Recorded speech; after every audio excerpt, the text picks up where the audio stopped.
Larupe is an inspiration for all Kenyans, all of Africa, but that's not all. She held the women's marathon world record for many years. At 40, she still runs a little and continues to fight for peace and solidarity.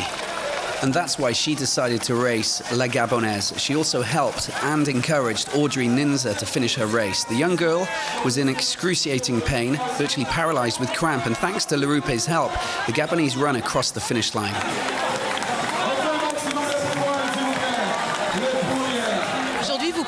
Today, did you run as Sylvia Bongo Ondimba or as the First Lady? I ran as a Gabonese citizen, and I would like to thank the champion Tegla. If we can encourage more marathon runners to come here to Gabon, that would be great. Should we try and get Tegla to come here and coach? Yeah, she can help me train for next year. Do the semi-marathon, the next year. Okay? Inch'Allah, comme on dit, si tu veux. Back to the front of the marathon, where the heavy rain continues to lash down on the runners. As they reach the 30-kilometre mark in the embassy neighbourhood, Kanda, the pace setter, has fulfilled his mission and left the race in the hands of Kiptanui and Krui, the two last Kenyans who have kept a solid rhythm throughout.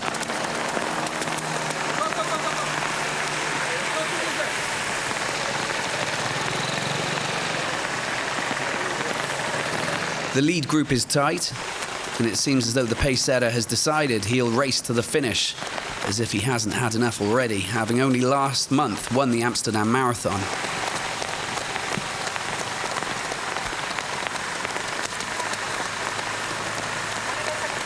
In the Cité des Ailes quartier of the city, around the 35-kilometre mark, Peter Krui is cruising. He looks very comfortable, although he wasn't sure before the race if he could compete well in these testing conditions.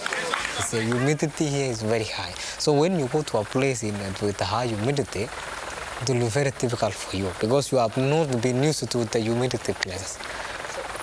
But for the most thing is, because as I see the weather, because as I compare the weather, I was running 208 and this one, I was running when they are almost winter. Because I was running in Turin. It was almost because there was a lot of winter in Turin that time. It means it was very cold. And this one is humid. So I cannot predict whether I will run faster or slower. Peter Krui found his answer in any case. He had a real spring in his step. There doesn't exist a major marathon in this region of equatorial Africa. The Gabonese people would love to see this race on the annual circuit. For top times, the ideal conditions are 13 degrees and between 25 and 30% humidity. Here we have 30 degrees and 90% humidity. Even if he won't break a record, Krui looks all set to secure victory. He's in front all alone with 7 kilometers to go.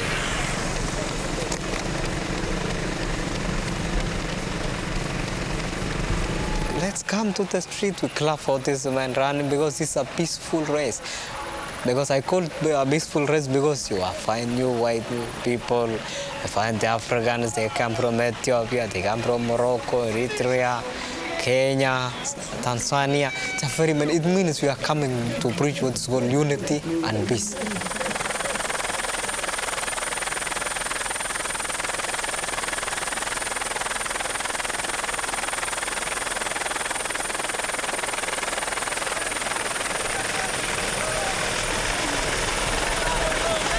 And that's exactly how it pans out for the gentle Kenyan. Peter Krui is welcomed by hordes of Gabonese fans who welcome him as he takes to the final straight. In northern France in June this year, he won his first marathon. It was in Caen at the Freedom Marathon. He looks like he's going to register a similar time. Krui finished in 2 hours, 14 minutes and 38 seconds, 6 minutes off his personal best, which I mentioned previously, 2 hours, 8 minutes and 56 seconds. Here in Libreville, he stops the clock with a winning time of 2 hours, 40 minutes and 42 seconds. A second career win for the Kenyan.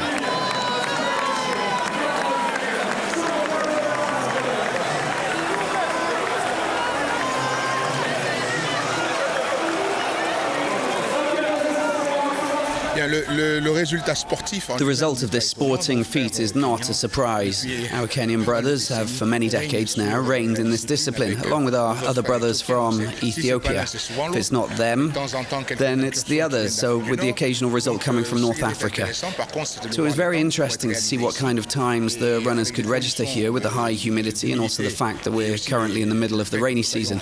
It wasn't easy. We've entered some good times here and the number of participants was very high, and that's what matters. It was a great sporting event with a high turnout, the people were there, and of course at the same time it's always important to have an attractive event with good results.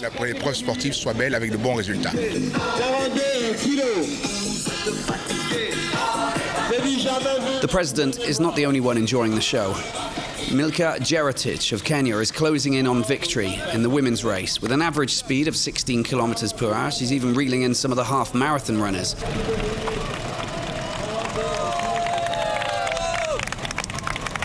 She's been going solo since the 6-kilometer mark and seeking her second marathon victory of her career. In Warsaw this year, with the temperature at a perfect 14 degrees, unlike the 30 degrees here in Gabon, she took the honours. She also registered great times in Turin, Berlin and Frankfurt. She's not seeking to break her PB as she's already gone past 2 hours and 28, but another win is in her sight.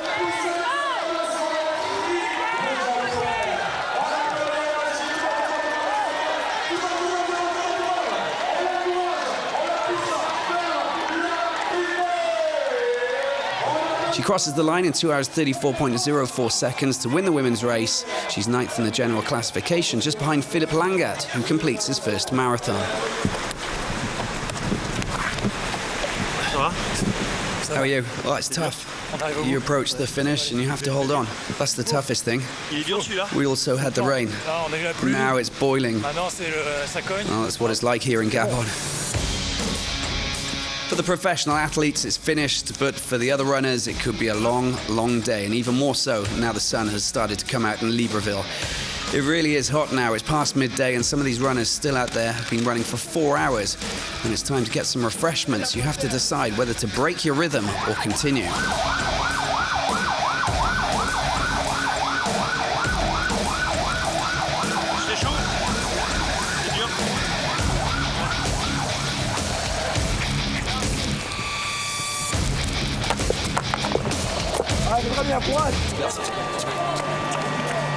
I think that the first batch of runners took advantage of the weather, but now the sun is out. It's very hot and it'll get even tougher.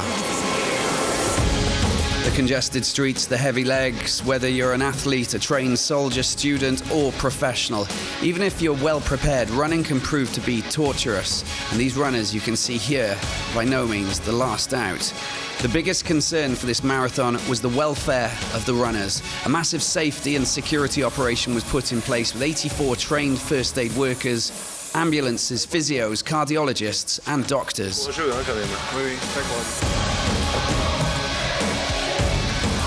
To get going again and make the finish line, there are so many mottos for these dedicated runners. And yes, there are many who chose to abandon, mainly because of cramp, muscle aches, intense fatigue, but nothing really serious. There were many who didn't abandon the race, despite the odds. And it makes us believe that Gabon could most definitely become a worthy stomping ground for marathon runners.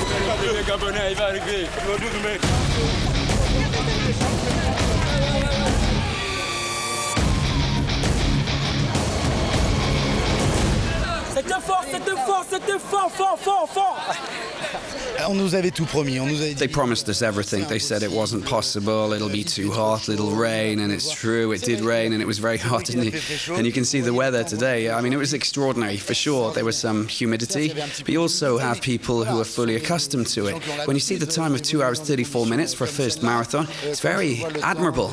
In fact, a very good time. And the first Kenyan under 2 hours 15 minutes and 2 hours 14:42. I mean, that was unexpected. We were told many things, and on the contrary, finally, only the race matters.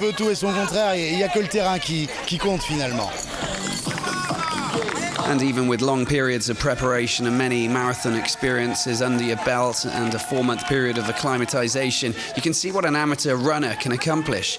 You can now acknowledge that this marathon has most definitely made its mark. I always said that this marathon would start at the 30-kilometer mark, which is when I started to feel some pain. I was suffering with tendinitis. I finished as well as I could. I hoped to make it in 4 hours or thereabouts. Here now I'm at 4 hours and 10 minutes, 4 hours 15. I'm a little disappointed, but the route was tricky. Le profil n'est pas simple. The Marathon of Gabon 2013 has come to an end, but it's the start of a new era. The professionals, just like the amateurs and the children involved, now have experience and, of course, a time of reference for those chasing records here in Libreville.